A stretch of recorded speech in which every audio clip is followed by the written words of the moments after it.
एक हमला वहां भी। आज भी फोन नहीं किया। मैं बात ही नहीं करूंगी आज। फोन करेंगे तो भी नहीं। कम से कम वैलेंटाइन डे पे कोई फूल ही भेज देते व्हाट्सएप पर नहीं, इन्हें कहाँ समय है हमारे लिए। पिछली बार तो मैं द्वारा कढ़ाई करके दिल बनाया हुए रुमाल से बंदूक को घूंघट ओढ़ाकर उसे चूमते हुए फोटो भेजी थी। इन्हीं ख्यालों को सोचते हुए आज पूनम के होठों पर जरा सी मुस्कान उभर आई। अभी 1 साल ही तो हुआ था पूनम और राजेश की शादी को। पूनम जब राजेश से पहली बार मिली थी तभी उसे अपने होने वाले पति के देश प्रेम की झलक साफ देखने को मिल गई थी।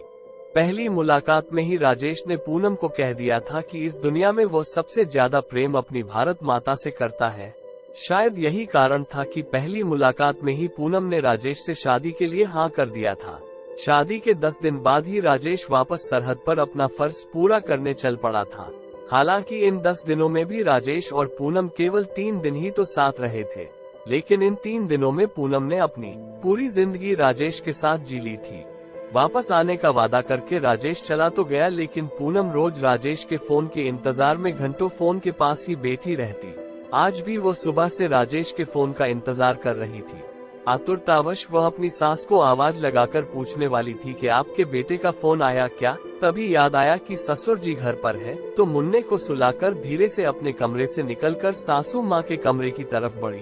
तभी ससुर जी के कमरे में चल रही टीवी में एक सहमी सी पत्रकार कहती हुई सुनाई पड़ी, इस वक्त एक बड़ी खबर आ रही है। पुलवामा में आतंकी हमले में कई सैनिकों के शहीद होने की बुरी खबर इस वक्त हम आपको सुना रहे हैं।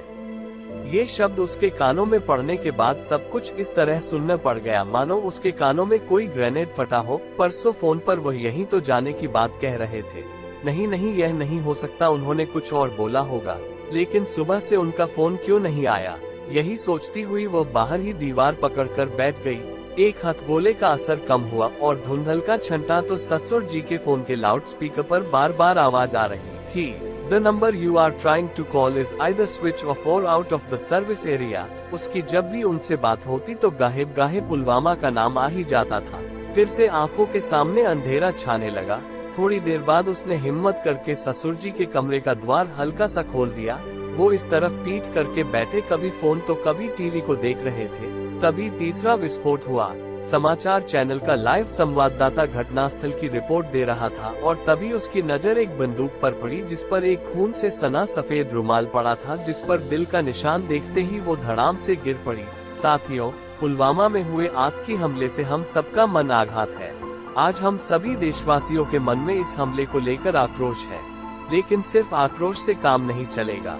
देश प्रेम की अलगाज देश के हर व्यक्ति तक पहुंचने की आवश्यकता है। इस कहानी के माध्यम से हमारा उद्देश्य आपको शहीद के एक परिवार से रूबरू करवाने का था। आप सभी से अनुरोध है कि इस कहानी ज्यादा से ज्यादा फेसबुक और व्हाट्सएप पर को शेयर करें ताकि देश प्रेम की अलग हर युवा में जाग सके।